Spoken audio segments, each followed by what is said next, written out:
চাকরি পরীক্ষায় কিন্তু পার্টস অফ স্পিচ থেকে সবসময় প্রশ্ন হয় এবং বর্তমানে কম্পিটিটিভ এক্সামে ইংলিশ গ্রামার কিন্তু খুবই ডিপ প্রশ্ন হয়। তাই চিন্তা করলাম যে যেই পোর্শনগুলো স্টুডেন্টরা একটু বেশি ভুল করে থাকে সেই পোর্শন নিয়ে ইংলিশ গ্রামার সিরিজে রেগুলার এপিসোড আপলোড করার জন্য। তো চলেন আজকে আমরা এপিসোড 1-এ নাউনের কিছু ডিপ কোশ্চেন নিয়ে আলোচনা করি। যেমন কালেকটিভ নাউন বলতে আমরা বুঝি হচ্ছে সমষ্টি, আর কমন নাউন বলতে বোঝায় হচ্ছে সাধারণ একটা পরিমাণ, যে একই ধরনের জিনিস বোঝাতে হচ্ছে কমন নাউন ব্যবহৃত হয়।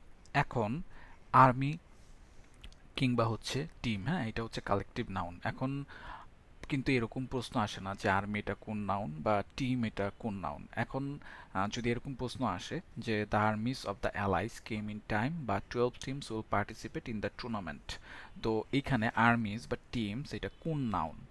এখন যদি কালেকটিভ নাউনের সাথে এস বা ইএস যুক্ত করা হয় কিংবা কালেকটিভ নাউনের আগে যদি কোনো সংখ্যাবাচক শব্দ ব্যবহার করা হয় তখন সেই কালেকটিভ নাউনটা কমন নাউন হয়ে যায়। এখানে আর্মিসটা কালেকটিভ না, এটা কমন, এবং 12 teams will participate in the tournament, এখানে টিমস এটা হচ্ছে কমন।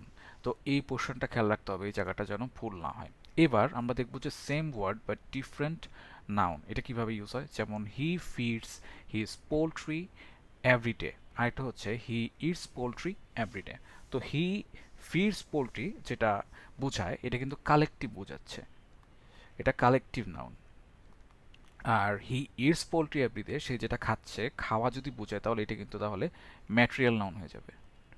আবার হি লাইক গ্রিন ম্যাঙ্গোস, তো এখানে কিন্তু পরিমাণ বোঝাচ্ছে একই রকম জিনিস, এটা হচ্ছে কমন নাউন। আর mango is my favourite food, তো ম্যাঙ্গো যখন খাদ্য হিসেবে ব্যবহৃত হচ্ছে বা বুঝাচ্ছে তখন এটা কিন্তু ম্যাটেরিয়াল হয়ে যাচ্ছে। বা ফিশ লিভ ইন ওয়াটার, তো এখানে ফিশ বলতে বোঝাচ্ছে হচ্ছে কমন।